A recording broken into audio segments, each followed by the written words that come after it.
Have you ever noticed how some people just seem to perform at their best consistently, almost effortlessly, even when the pressure's on? Yeah, what is that secret? Right? Is it just raw talent or maybe incredible luck? Or maybe something more foundational. Today, we're taking a deep dive into the surprising power of something we all actually do, but maybe don't think about enough: routine. Hmm. And based on the sources you've shared, this deep dive is all about routine, the links to success. We're going to use golf as a lens, mostly. Right, but the principles we unpack, they really apply broadly to pretty much any area of high performance you can imagine. So what's our mission here?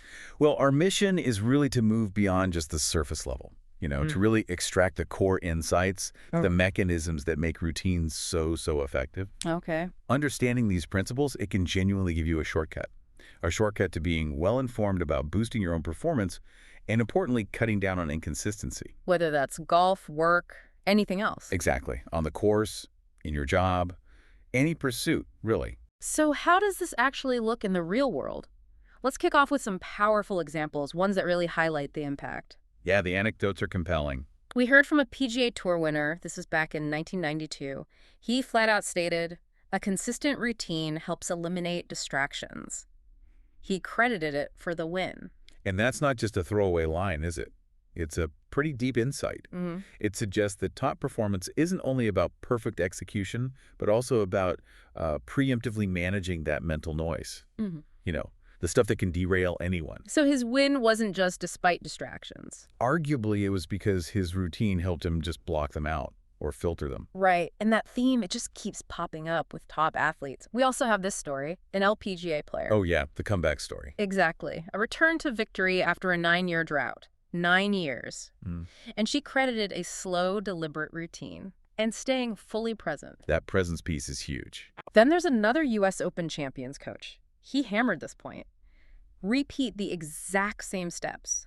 Every single shot. Practice range, tournament play, no difference. It's fascinating, isn't it, how these really different examples, top athletes, they all point to routine as just fundamental. Absolutely. It shows how that precision, that consistency, which routine enables it, directly builds peak performance. It almost is peak performance. And maybe the most striking story is the golfer who won 3 U.S. amateurs in a row. Incredible achievement. His pre-putt routine was so exact. Apparently, his father used to narrate it. Every movement timed perfectly. Wow. That kind of precision, it makes you ask, okay, what is really going on here? And that's what the source material helps us unpack. It breaks down the routine into 3 distinct phases. Yeah, this is where it gets really practical, moving from stories to a framework. Right. So first up, the pre-swing routine. This is all the prep work. Assessing conditions like winds. Selecting the club, lining up your shot, that internal self-talk, visualizing it. All before you even really address the ball sometimes. Then you shift into the in-swing routine. That's the actual physical movement. From takeaway to follow through. But it's also about internal focus, timing. And finally, phase 3, the post-swing routine. This is about processing what just happened, physically, mentally. And the source makes a critical point here. If you let yourself linger on the score or a bad shot. It can just shatter your focus for the next one. Totally break that mental chain. And if you step back, you see this 3-phase structure isn't just golf, right? No, not at all. Think about public speaking, a big project deadline. Almost any complex task has similar stages: prep, execution, review, or processing. And the quality of one phase directly impacts the next one. It's all linked. Exactly. Now, let's dive into the neuroscience a bit. Why are routines so effective biologically? Okay, the brain science. So the brain, according to the source, takes about 1.5 seconds to prepare a motor program. Think of it as planning the movement. 1.5 seconds. Okay. But then only about 0.1 seconds to actually execute it. Super quick. Oh. And here's the key. Well-practiced behaviors, things you've done over and over, they need way less cognitive effort, less brain power. So routines become efficient, consistent. Exactly. They become almost automatic. The source uses this great analogy. A routine is a chain of behaviors. Every link matters. I like that. A chain. And it stresses that a single broken link, especially under pressure like in golf, can derail performance, send the whole thing off track. So wait, the brain spends all this time planning something that takes just a split second to do. That's kind of amazing. It is. It suggests the mental rehearsal, the prep, might be even more critical than the action itself in some ways. So what's the takeaway for us? Routines aren't just like mindless repetition. No, not at all. It's about training your brain, training it to perform complex stuff with minimal conscious effort. Which frees up mental bandwidth. Precisely. Frees you up for the important stuff like making decisions, adapting if something changes. It's like driving, isn't it? Your regular commute. Sometimes you get there and barely remember parts of the drive. Yeah, exactly.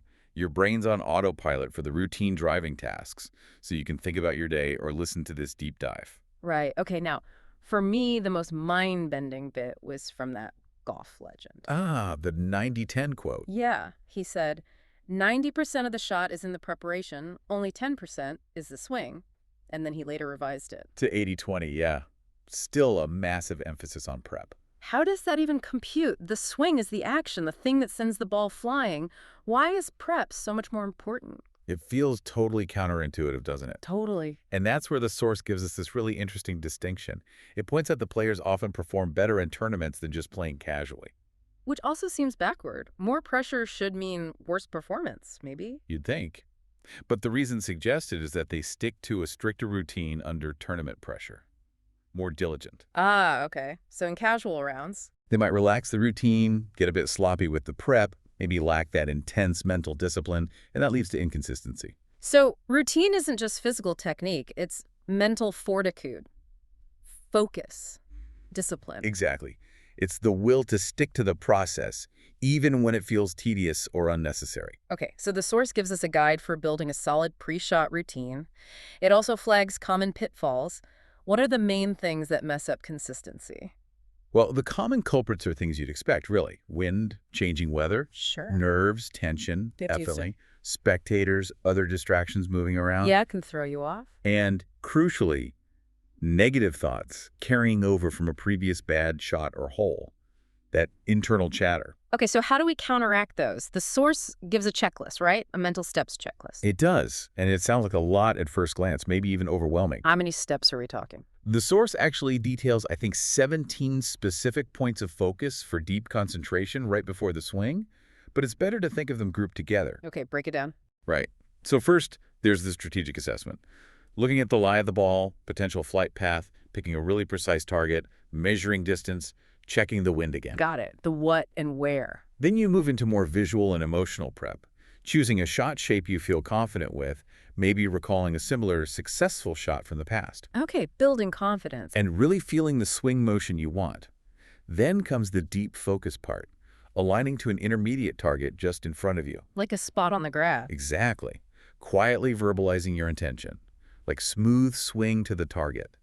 Then locking focus on the target, setup, grip, balance, even your breath. It is a lot. How do you manage all that without getting lost in the details? That's where the concept of narrowing your focus comes in. It's key. How does that work? You start broad, take in the whole scene environment, hazards, wind. Then as you get closer to swinging, you progressively narrow that focus down. Like zooming in with a camera. Sort of, yeah. Until you have this laser focus just on your target, the feel of the shot, the rhythm. Deep breathing helps immensely here. Recalling past successes too, it boosts clarity. And this helps manage distractions, mental interference. Absolutely, because distractions or getting too key up can disrupt that crucial mental imagery you're building. So the advice is? Avoid focusing on the bad stuff. Don't fixate on the water hazard or the shot you shanked on the last hole or what might go wrong. Easier said than done sometime. True. That's why the source suggests the refocus technique. If negative thoughts creep in, consciously recall a previous successful shot. Visualize it vividly, sight, sound, feel. Replace the negative image with a positive one? Precisely. And related to this is target versus hazard focus. This is critical. Okay. When golfers stare at hazard, mentally fixating on it, the brain can sometimes interpret that as the target. Oh, wow. So you might subconsciously steer it towards the trouble. It's a real phenomena. So always focus on where you want the ball to go. Phrase your intention positively, hit it to the fairway, not don't hit it in the bunker. Makes sense. Okay, so with all this detailed mental prep, how do you actually start it all? What's the trigger? The routine should ideally begin the moment you approach your ball and start surveying the situation. Is walking up to it. Yeah. And then a simple physical act can work as a psychological switch, like taking the head cover off your club. A little ritual. Exactly. It signals, okay, analysis phase is ending, execution phase is beginning. The source even gives a rule. Never pull your club until you're ready to begin the full process. Don't jump the gun. Right. Signal to your brain. It's showtime. Okay, that covers the mental side quite a bit. What about the physical mechanics in the routine? Well, the mechanical pre-swing is crucial because it ensures a sound setup and alignment. Errors there often cause swing flaws later. Garbage in, garbage out, basically. Pretty much. The source highlights 3 mechanical anchors: posture, grip, and aim. Posture, grip, aim. Okay. And the emphasis is just repetition, repetition, repetition, until they become automatic. The source is blunt. Most swing faults begin with poor setup. You can see that applying everywhere, can't you? A painter setting up an easel, a musician tuning up. Exactly. That initial physical alignment sets the stage. It also talks about finding balance. Balance, right. Static and dynamic. Yeah. Your posture needs to support you when you're still, at address, static, but also allow you to stay stable throughout the whole swing motion dynamic. Because even a technically perfect swing won't work if you're off balance. It'll fall apart. The tip given is to try and relax your thighs, feel grounded through your feet, avoid unnecessary tension creeping in. So putting it all together, this whole detailed process, mental and physical, the goal is to feel ready, centered, focused, confident, ready for athletic movement. Precisely. And that leads to the final critical step, the culmination. Which is? Once you've done all the prep, you align to that intermediate target. Yeah. And then you just commit, fully. Swing without hesitation. No second thoughts at that point. None. That final act of unwavering commitment is where all those links in the routine chain come together. It transforms all that preparation into actual performance. So to wrap up this deep dive, what we've really learned, using golf as our example, is that peak performance, it isn't just about talent, is it? Or one perfect action. Not at all. It's built on structure, on a repeatable chain of mental and physical preparation. It's about consciously designing a routine, one that minimizes distractions, boosts consistency. And ultimately, yeah, unlocks your best performance, whatever that might be. Routine really does seem to be the foundation. It truly is. So here's a thought for you, the listener.